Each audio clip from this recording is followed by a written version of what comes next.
The art of decision making is the main inspiration of the prototype. The overall idea is to execute a design that looks like a sample model. To start the review, the paper has the consortium logo.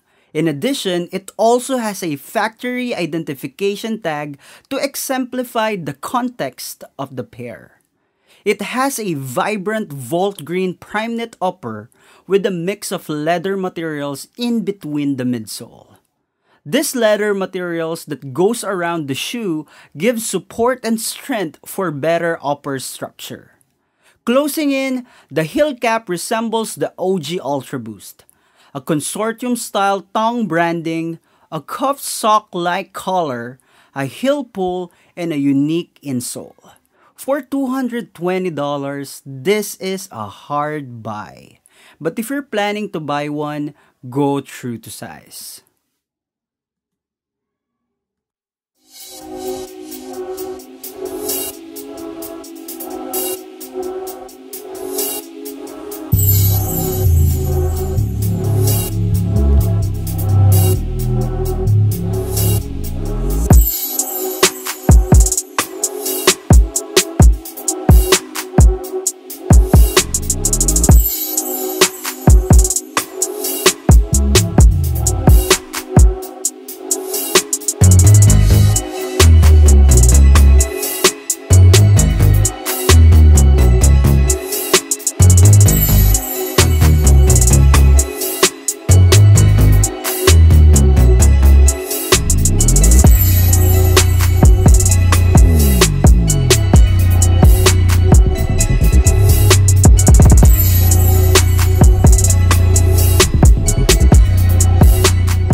Hey guys, what's up? Welcome again to a new video, and to all the new subscribers, thank you for supporting the channel, and if you haven't yet subscribed, please do. Today, I'm going to talk about the Adidas ultraboost prototype mid. And to be honest, I don't have any intention of reviewing this, but shout out to Sir Jetron who sponsored this video.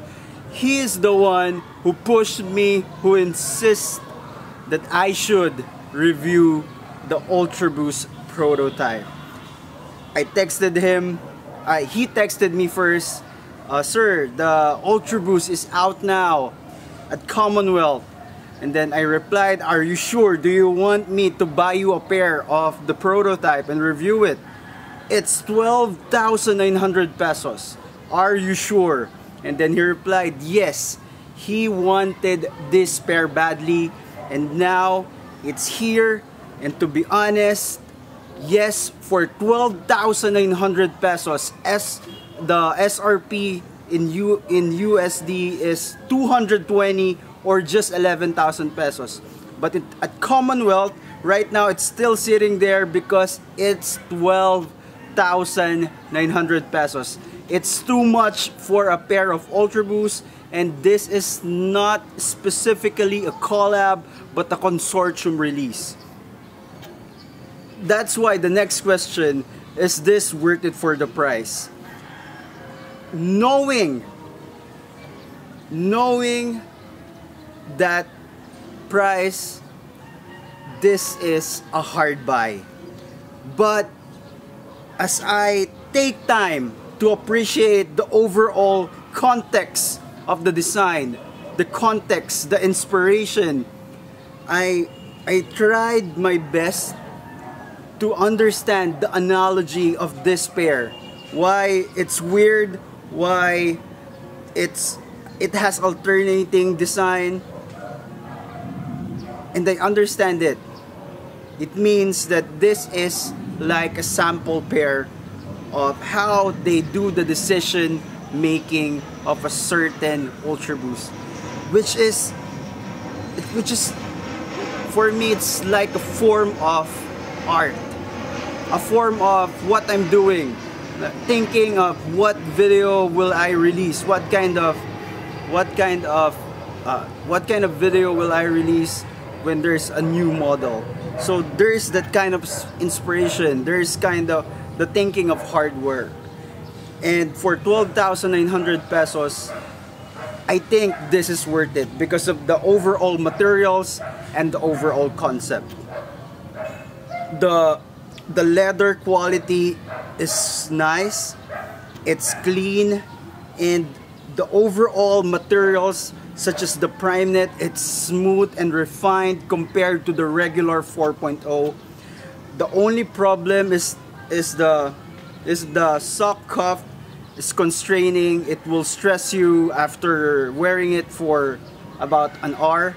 So that's the weakness. And the breathability, the airflow is another negative point of the pair. That's why you need to understand, is this practical and efficient? Will I use this for running? Definitely no, because the best option is to just buy a regular ultraboost 4.0. But if you're a collector, I think this is a must-have. And having the pair in two different kinds of image is really awesome because it's unique. It's not just your ordinary ultraboost released. So yes, thank you guys for watching the video. I hope you like it. Don't forget to hit that like button and subscribe if you haven't yet. The next portion of the video is an on-feet. See you guys on another video.